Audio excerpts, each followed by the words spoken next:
Welcome to the newest episode of Memorial Day edition of Beatin' and Bangin'. I'm your host, Kyle Dalton.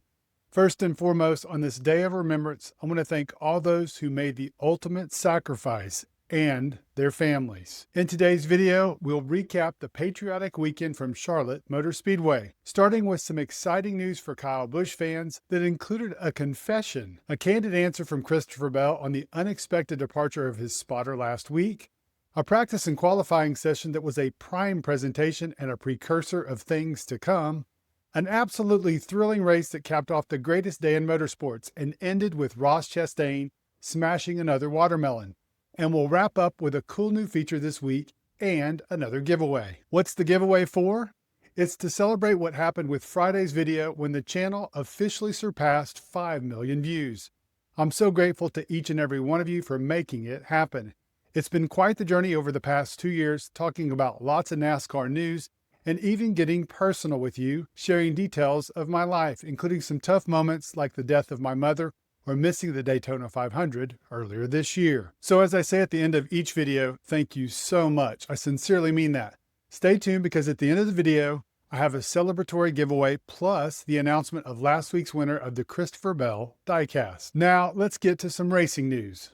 On Saturday morning, Kyle Busch joined Richard Childress in the media center at Charlotte Motor Speedway and announced that he had signed an extension through 2026.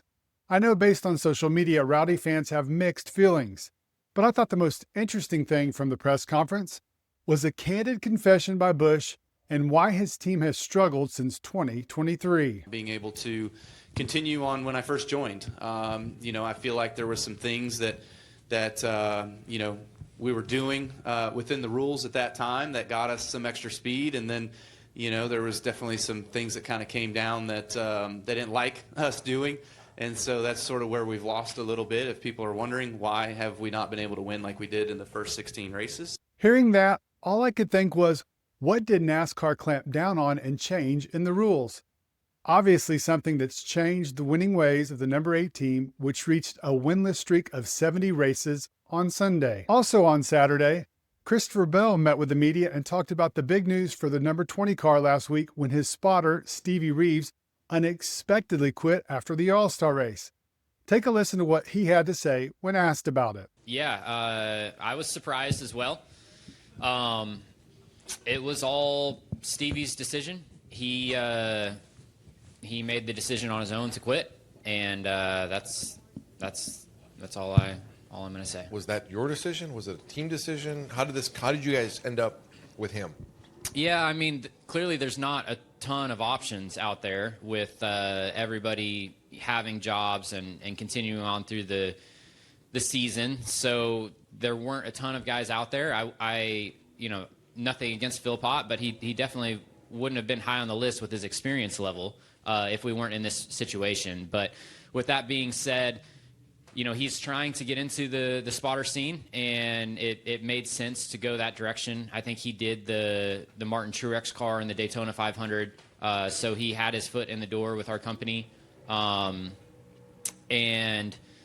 yeah, it just it made sense to give him a shot, and I think it's important to say that he's doing us a favor. We're not doing him a favor. He's doing us a favor by filling in. Really a bizarre situation.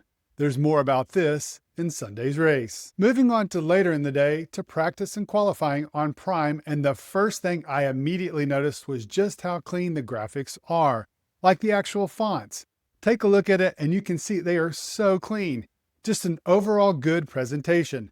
Add in the fact that we had up in the booth Adam Alexander, Dale Jr., and Steve Letarte, and it was a great start to the weekend. Those three had a couple of main storylines to talk about from the practice session, including Ross Chastain unloading fast off the truck and leading the 10, 15, and 20 lap average speeds.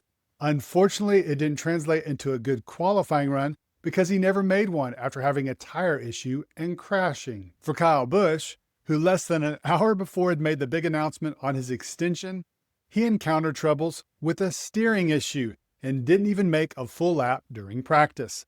The team also reported communication issues.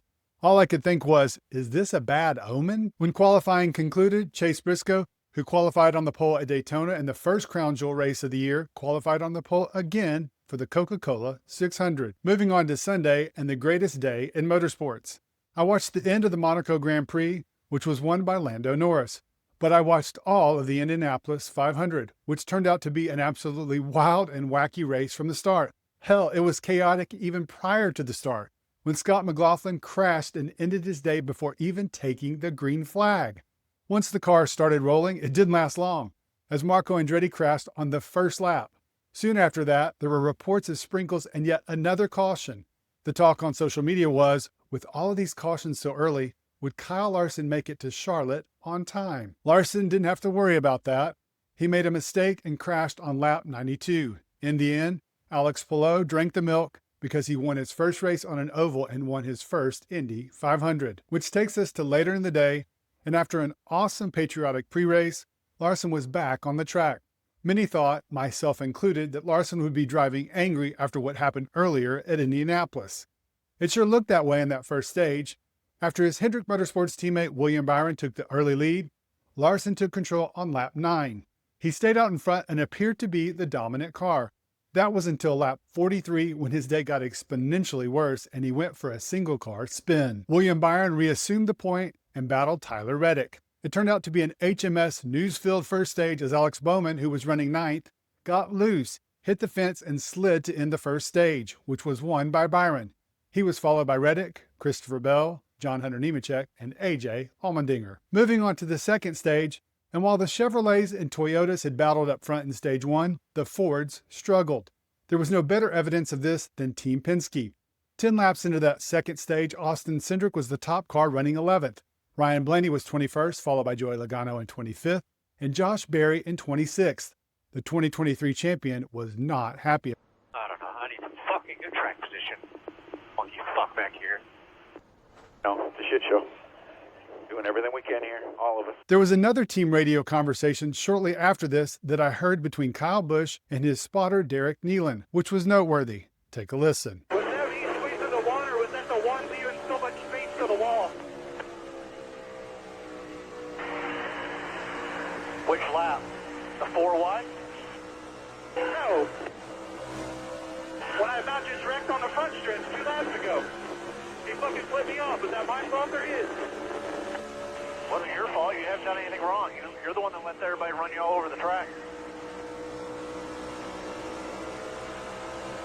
Not sure that's an answer.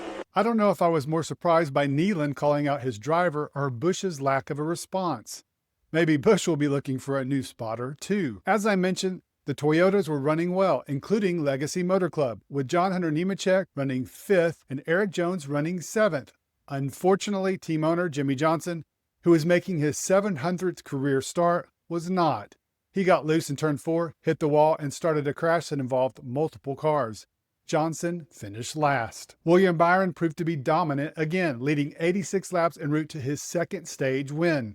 But for me, there were 3 stories at the end of that stage, including Kyle Busch going for a bizarre spin after the stage ended, Carson Hocevar finishing 4th, and Ross Chastain, who had started in the back of the field, finishing 6th. I also have to say, at that point, I took a look at social media, and it was incredible to see all the praise for Prime's coverage being so much better, most notably showing battles all throughout the field.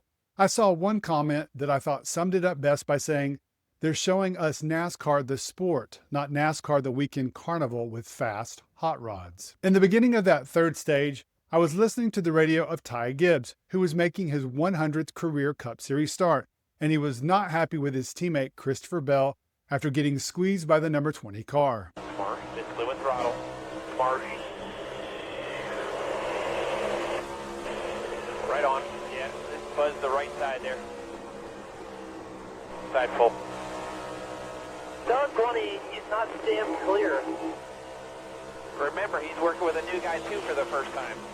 So you got to keep that stuff in mind. Clear. I hear you. Interesting to hear that after the change with the number 20 spotter this week. In that third stage, there were several crashes, including a big hit for Zane Smith and a multi-car crash with Ryan Blaney, Daniel Suarez, and Kyle Larson. Here's what Blaney had to say about the incident. All right. Hold it up high. Hold it up high. Hold it up high here.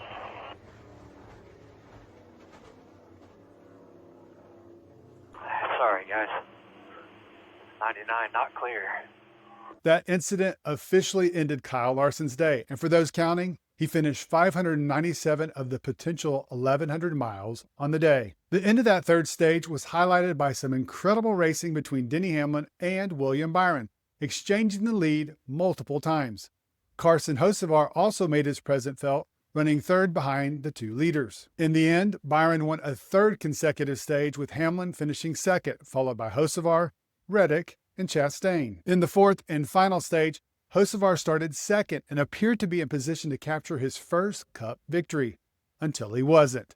The number 77 car blew up on the restart, and the driver was understandably disappointed. Against the outside wall. Just get it rolling if you can. It fucking blew up. 10-4, copy all blew up. Cool. Well, we could have won. Yeah, it blew up. The fun battle between Byron and Hamlin continued in that final stage. I know when the race ended, Prime reported that the two cars had run 172 laps running either first and second, and had a total of 15 lead changes. Unfortunately for Hamlin, he fell out of the picture as a possible race winner on a late green flag pit stop when his fueler didn't get enough gas into the car. That meant it was essentially a two-car race between Byron and the guy who started last on the day, Chastain. The question with 15 laps remaining was, could the number one pilot catch him? The Trackhouse car answered that question with 6 laps to go when he made the pass, slid up in front, and held on to the victory to conclude an absolutely thrilling Coca-Cola 600. The final race of the greatest day in motorsports was undoubtedly the best one of the three and proved to be the perfect crown jewel. And it was presented as a crown jewel race by Prime and makes me really excited to watch the next 4 races. Besides Ross winning, the other storylines were AJ Allmendinger finishing 4th for his first top 5 of the year, and Brad Keselowski, who had not earned a single top 10 all season, recorded a top 5, finishing 5th. Michael McDowell, who also hadn't finished inside the top 10 through the first 12 races, recorded his first top 10 with a 7th place result. But honestly, I think the biggest storyline for me was a nice response to Friday's video and the data I showed from my buddy Joel Steuben, who had pointed out on X and received a comment from Chris Gabehart on how the 3 4-car teams of JGR, HMS, and Team Penske, plus the Wood brothers, have been dominant and won all 12 races this year. Chastain's win ended that streak and shows that there is hope for the smaller teams to win races in the rest of 2025. And now I'm really excited to present to you guys a cool new feature that I'll try to include every Monday in each race recap. And that is a special feature from my friend, the NASCAR Toonist. Take a look and listen. Engines roar at Charlotte's track. Flags are flying, red, white, black. Kyle Larson spins, his hopes go thin. But the race, oh man, it's just begin. Coca-Cola 600 under the lights. Patriotic cheers fill the night. From last to first, the battle won. Ross smashes that melon. The race is done. William Byron led with fire and might. Denny Hamlin came charging in sight. A duel of speed, a fierce ballet.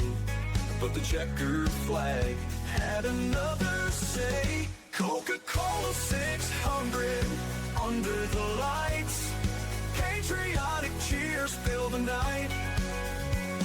From last to first, a battle won. Ross smashes that melon. The race is done.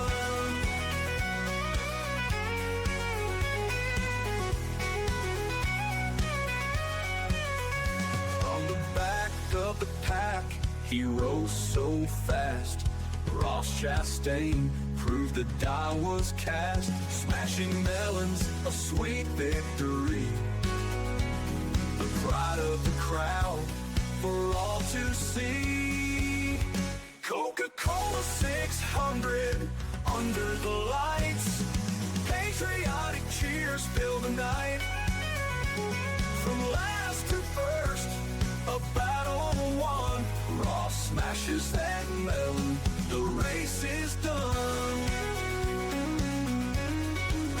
The race is done.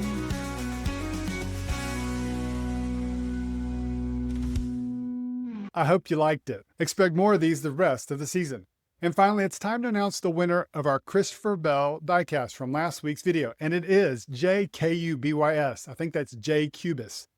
Please send an email to kyle@beatenandbangin.com so I can get you your diecast. And now, to celebrate surpassing the 5 million view mark, I couldn't think of a better giveaway that lines up with Brad Keselowski's first top 5 of the season. I'll be giving away this signed number 6 diecast. All you need to do is comment Brad K diecast. That's it. Brad K diecast in the comment section. I'll announce the winner in next Monday's video. All right, guys, that's a wrap on today's episode. We talked about a lot, and I want to hear what you thought about it. Let's go back to Saturday and media availabilities. And first, tell me what you think about Kyle Busch signing an extension with RCR through 2026. Good or bad move? Also, I want to hear your thoughts on Christopher Bell losing his spotter. And for you C. Bell fans paying attention to yesterday's race, we know there was the one incident with Ty Gibbs. Were there others? What about Kyle Larson's second attempt at the double? With crashes in both races and quite honestly, less than stellar performances, do you think Larson comes back for a third try in 2026?